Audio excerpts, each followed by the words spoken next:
Ano yan? Baloko yung ano, yung suso ba? So, Yung susong malalaki yung kulay brown. oh, malaki. Ay, yung kulay Buko. brown na kulay brown. Oh, yung buko. Ibig sabihin sa buko, suso. Diba? Sa amin yan, buso. Ang, Buso.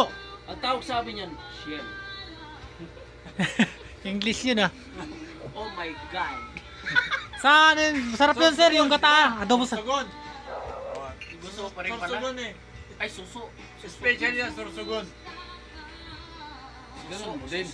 Lahat yan, kuha kayo lahat. Special sorsogon. Baloko. Number Baloko. 1. Alam mo yung sangkalan ko?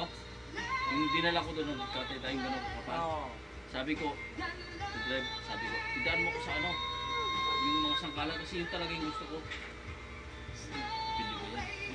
Gusto kong bumili ng balisong na gano'n yung kutsilyo na Ginunting. papan. Ginunting yan sa atin sir, ginunting no. Ito na lang, sangkalan na lang kasi yung kutsilyo marami na ako sa bahay. Itak din ako doon. Itak na dala nito dati. Okay, makapatay ka pa eh. Nakatay ako ng manok.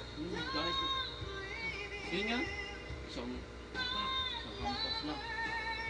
Putol yung manok. Pero yung sangkalan ko, walang gamit. Ah, yung ano. Santol.